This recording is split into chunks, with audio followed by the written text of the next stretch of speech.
वलद्दाल्लीन। इमाम जेॾीमहिल निमाज़ पढ़ाए ऐं फातिहा शरीफ़ जी आख़िरी आयत या वलद्दाल्लीन ताईं पढ़े फ़क़ूलू आमीन, त तव्हां सभु यकज़िबा थी चवंदा कयो आमीन। फ़इन्नहु मन वाफ़क़ क़ौलहु क़ौलल मलाइका ग़ुफ़िर लहु मा तक़द्दम मिन ज़ंबिही। छो त जॾहिं इमाम या फातिहा शरीफ़ पूरी कंदो आहे त मलाइक गॾिजी सभु चवंदा आहिनि आमीन। पोइ मलाइकनि जी मुआफ़क़त कयो, तव्हां बि मलाइकनि सां गॾिजी आमीन चओ त अल्लाह ताला तव्हांजा हर ई गुनाह बख़्शे माफ़ करे छॾींदो। सुभान अल्लाह। ऐं साईं जन फरमाए इज़ा क़ाल अहदुकुम आमीन, जॾहिं तव्हां मां को माण्हू इन लफ़्ज़नि ते आमीन चवे फ़क़ालल मलाइकतु फ़िस समाए, त तव्हां सां गॾु मलाइक बि आसमाननि में चवंदा आहिनि आमीन। फ़वाफ़क़त इहदाहुमा अल उख़रा ग़ुफ़िर लहु मा तक़द्दम मिन ज़ंबिही। तव्हां बि मलाइकनि जी मुआफ़क़त कयो, मलाइकनि सां गॾु आमीन चओ त तव्हांजी गुज़िरियल सॼी ज़िंदगी जा गुनाह अल्लाह बख़्शे माफ़ फरमाए छॾींदो। सुभान अल्लाह। ऐं साईं करीम सल्लल्लाहु अलैहि वसल्लम फरमायो इज़ा सल्लैतुम फ़अक़ीमू सुफ़ूफ़कुम, जॾहिं तव्हां निमाज़ पढ़ो त पोइ सिफ़ूं सिधियूं रखंदा कयो। वल या उम्मुकुम अहदुकुम, ऐं उन मां तव्हां मां को माण्हू अॻियां बीही इमामत कराए। फ़इज़ा कब्बर फ़कब्बिरू, जॾहिं इमाम चवे अल्लाहु अकबर त तव्हां चओ अल्लाहु अकबर, इमाम सां गॾु तकबीर चओ, इमाम सां गॾु तव्हां तकबीरात में शरीक थियो। वइज़ा क़ाल गैरिल मग़दूबि अलैहिम वलद्दाल्लीन फ़क़ूलू आमीन, जॾहिं इमाम चवे गैरिल मग़दूबि अलैहिम वलद्दाल्लीन त तव्हां चवंदा कयो आमीन आमीन। छो जो युजिबकुमुल्लाह, अल्लाह ताला तव्हांजे लाइ जन्नत खे वाजिब करे छॾींदो। लफ़्ज़ कहिड़ो आहे हिकिड़ो, 4 लफ़्ज़ आहिनि आमीन जा। ऐं मदीने वारे साईं जे सदके महिरबानी ॾिसो केॾी वॾी आहे। सुभान अल्लाह। ऐं साईं जन फरमायो त हज़रत अनस बिन मालिक जो फरमाए त असां मदीने वारे साईं जी सोबत में वेठा हुआसीं। साईं जन फरमाए इन अल्लाह ताला आतानी खालिसन सलास, अल्लाह ताला मूं मोहम्मद करीम खे मुंहिंजी उम्मत खे 3 ख़सलतूं अता फरमायूं आहिनि। 3 तोहफ़ा अल्लाह मुंहिंजी उम्मत जे लाइ ॾिना आहिनि। कहिड़ो? आतानी सलातन फिस सुफ़ूफ़, पहिरियों अल्लाह ताला इहो तोहफ़ो ॾिनो आहे जो असांजी निमाज़ सिफ़ुनि में थींदी आहे। यहूदी निमाज़ पढ़ंदा आहिनि, उन्हनि जी निमाज़ वरी हीअं गोल दाइरो ठाहे बीहंदा आहिनि, को हुते बीठो आहे, को हुते बीठो आहे, को हुते बीठो आहे, सॼे मैदान में गॾिजी बीहंदा आहिनि। हुते उन्हनि जी अजीब तरह जी निमाज़ आहे। ईसाइनि जो पंहिंजो इबादत जो तरीक़ो आहे। उहे हाणे अॼुकल्ह त साईं मुंहिंजा बेंचुनि ते वेही साईं मुंहिंजा मूर्ति अॻियां लड़काए सईदा मरियम जी या हज़रत सईदा ईसा रूहुल्लाह जी, पोइ हुनजी पूॼा कंदा आहिनि। उनजी इबादत जा तरीक़ा बदिलजी विया। मदीने वारो साईं थो फरमाए अल्लाह ताला मूं मोहम्मद करीम खे सिफ़ुनि में बीही निमाज़ पढ़ण जो तोहफ़ो अता फरमायो। अल्लाह जे ताए जो सभई गॾिजी बीहंदा आहिनि। ऐं साईं फरमायो आतानी तहियत इन्नहा लतहियतु अहलिल जन्नत, ऐं अल्लाह ताला मूं मोहम्मद करीम खे मुंहिंजी उम्मत खे सलाम जो तोहफ़ो ॾिनो आहे। जेॾी महिल हिक ॿिए खे मिलो त चओ अस्सलामु अलैकुम। छो त इहो तरीक़ो जन्नतियुनि जो आहे। जन्नती हिक ॿिए में मिलंदा न, पोइ हिक ॿिए ते सलाम कंदा, सलामती हुजेव, सलाम अस्सलामु अलैकुम। इहो जन्नतियुनि जो तरीक़ो आहे। ॿियो मदीने वारे साईं फरमायो आतानी तामीम, अल्लाह ताला मूं मोहम्मद करीम खे आमीन जो तोहफ़ो अता फरमायो आहे। सुभान अल्लाह।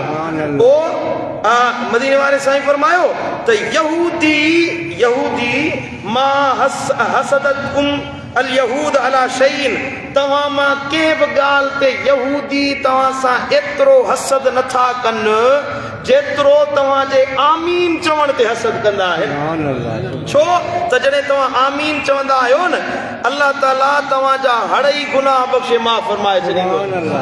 ऐं फरमायो पोइ बार बार आमीन चवंदा कयो, दुआउनि ते बि आमीन चओ, हिन निमाज़ में आमीन चओ, भली त यहूदियुनि जा हाम सड़नि, उन्हनि खे बाहि लॻे, अल्लाह तव्हांजा दर्जा बुलंद कंदो। सुभान अल्लाह, सुभान अल्लाह, सुभान अल्लाह। मुंहिंजा दोस्तो, इन जे करे निमाज़ में आमीन चवण मदीने वारे साईं जी सुन्नतुनि मज़ा हिकिड़ी सुन्नत आहे। पर आमीन इन में असां चवंदासीं आहिस्ता, ज़ोर सां आमीन न चइबो, वॾो आवाज़ पटे ज़ोर सां चवे आमीन, जीअं इहे नजदी कंदा आहिनि, आमीन ज़ोर सां न आहे चवणो। जहरन आमीन चवणु असांजे फिके हनफी में जाइज़ न आहे। आमीन चओ, एतिरो चओ जो तव्हां पाण ॿुधी सघो, एतिरो आवाज़ आहिस्ता चओ जो तव्हांजो आवाज़ तव्हांजे कननि ताईं पहुची सघे। तकबीर चओ, इमाम चए थो अल्लाहु अकबर, तव्हां बि चओ अल्लाहु अकबर, उहो एतिरो ज़ोर सां चओ जो तव्हां पंहिंजो आवाज़ ॿुधी सघो। ऐं आमीन चओ त एतिरो ज़ोर सां चओ जेतिरो तव्हां पाण पंहिंजो आवाज़ ॿुधी सघो था। ऐं मदीने वारे साईं फरमायो त तव्हां सभई पहिरीं सिफ़ में अचे निमाज़ पढ़ंदा कयो, पहिरीं सिफ़ में अचे बीहो त अल्लाह ताला तव्हांखे एतिरा दर्जा अता फरमाईंदो, एतिरा दर्जा फरमाईंदो जो पहिरीं सिफ़ में बीठलनि ते मलाइक रहमतूं नाज़िल कंदा रहंदा आहिनि। साईं फरमाए ला तख्तलिफू फतख्तलिफ कुलूबकुम, हिक ॿिए में छिड़ विछड़ न थियो। निमाज़ में जॾहिं सिफ़ूं ठहंदियूं न, सिफ़ुनि में पहिरीं सिफ़ में बीहण जे लाइ अॻिराई कंदा कयो, तकड़ कंदा कयो। मूंखे त तव्हां पंहिंजी जमायतुनि खां शिकायत आहे, मां चवां त बाबा अॻियां वधी अचो, जॻह बि पई हूंदी अॻियां कोन ईंदा, बीठा हूंदा पोइ सिफ़ में, ॿियो को अचे उहो अॻी सिफ़ खे भरे, असां पोयां बीहंदासीं। पोइ सिफ़ में अजुर न आहे जेतिरो अॻी सिफ़ में अल्लाह ताला अजुर अता फरमाईंदो। मदीने वारे साईं फरमायो जेकॾहिं तव्हां ईअं छिड़ विछड़ थींदो पाण में अॻी सिफ़ खे भरण जे लाइ, हो हुनखे इशारो ॾे, हो हुनखे इशारो ॾे, हो हुनखे इशारो ॾे, तव्हांजे दिलियुनि में इख़्तिलाफ़ पैदा थी वेंदा, दिलियुनि मां मोहबत निकिरी वेंदी। इन जे करे पहिरीं सिफ़ में बीहो, छो त इन्नल्लाह व मलाइकतहू युसल्लून अला सिफ़ अव्वल, जेका पहिरीं सिफ़ आहे उन्हनि ते अल्लाह जा मलाइक रहमतूं मोकिलींदा रहंदा आहिनि। सुभान अल्लाह।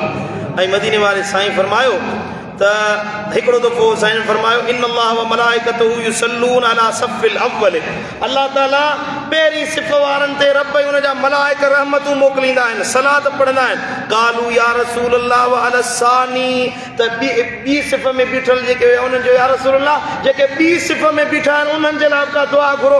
वरी साईं फरमायो इन्नल्लाह व मलाइकतहू युसल्लून अला सफ़िल अव्वल, अल्लाह ताला हुन जा मलाइक पहिरीं सिफ़ में बीठलनि ते पंहिंजूं रहमतूं वसाईंदा आहिनि।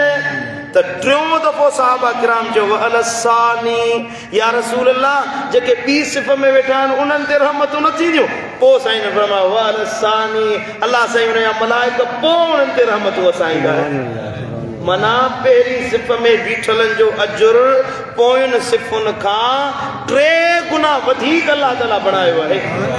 ऐं मदीने वारे साईं फरमायो लो यअलमुन नास मा फिन निदाए वसफ़ुल अव्वल, जेकॾहिं तव्हां मां वसफ़िल अव्वल, जेकॾहिं तव्हां मां के माण्हू खे ख़बर पवे त तकबीर तहरीमा ऐं पहिरीं सिफ़ जो अजुर केॾो आहे, सुम लम यजिदू इल्ला अन यस्तहिमू अलैहि लस्तहमू, तव्हांखे ख़बर पवे त केॾो अजुर आहे त पहिरीं सिफ़ में बीहण जे लाइ तव्हां क़ुरानदाज़ी कयो, क़ुरानदाज़ी कुरो विझो, कुणा विझो, त बाबा पहिरीं सिफ़ में ॻोठ वारा सभई जमा थींदा, पहिरीं सिफ़ में केरु बीहे, जंहिंजो कुरे में नालो ईंदो उहो पहिरीं सिफ़ में बीहे, एॾो वॾो अजुर आहे। ऐं तव्हांखे अॻ में बि हदीस मुबारक ॿुधाई हुयमि त नबी साईं फरमायो जे तव्हांखे ख़बर पवे पहिरीं सिफ़ में बीहण जो अजुर केॾो आहे त तव्हां तलवारूं खणी हिक ॿिए सां विढ़ण जे लाइ अचो ऐं पहिरीं सिफ़ जो अजुर हासिल करण जे लाइ तलवारूं कढी बीह रहो। असां जहिड़ो पिया कंदासीं त पहिरीं सिफ़ में ॿियो को बि ख़ुदा जा पाना पेरनि में मेहंदी रखी अथव जो अॻी सिफ़ में वधो नथा।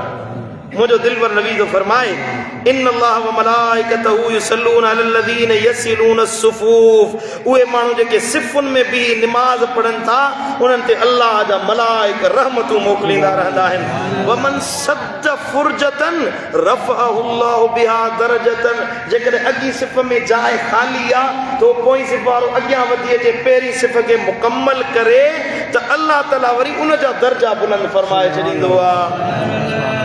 सुभान अल्लाह। वला यसिलु अब्दुन सफ़न इल्ला रफ़अहुल्लाहु दरजतन, मदीने वारे साईं फरमायो जॾहिं को बानो पहिरीं सिफ़ ॾे विख वधाईंदो आहे, पहिरीं सिफ़ खे मुकमल करण जे लाइ विख वधाईंदो आहे त अल्लाह ताला उन जा दर्जा बुलंद कंदो आहे। व ज़र्रत अलैहिल मलाइकतु मिनल बिर्रे, ऐं अल्लाह जा मलाइक उन्हनि ते नूर जा गुल वसाईंदा आहिनि। वाह जो शान है इन बाने जो जो पहली सिफत के मुकम्मल करने जे लाइ सुभान अल्लाह मदीने वाले साईं फरमायो मन सद्द फुरजतन रफ़अहु अल्लाहु बिहा दरजतन व बना लहू बैतन फिल जन्नते जेको पहिरीं सिफ़ खे मुकम्मल करण जे लाइ विख खणंदो आहे अॻी सिफ़ में टी सिफ़ में बीठो आहे पहिरीं अॻी सिफ़ में जाइ आहे या अञा पहिरीं सिफ़ में जाइ आहे विख खणी अचे पहिरीं सिफ़ खे मुकम्मल करे साईं तो फरमाए त बना लहू बैतन फिल जन्नते अल्लाह हुन जा दर्जा वधाईंदो आहे हुन जे लाइ जन्नत में घर बि तामीर फरमाईंदो सुभान अल्लाह वमा खुतवतुन अहब्ब इलल्लाह मिन खुतवतिन यमशीहल अब्दु यसिलु बिहा सफ़ा उन विख खां भली ॿी का विख अल्लाह खे पसंदि ई न आहे ज़ोर पसंदीदा विख अल्लाह खे उहा आहे जेका पहिरीं सिफ़ खे मुकम्मल करण जे लाइ खजंदी आहे सुभान अल्लाह वरी जो सुभान अल्लाह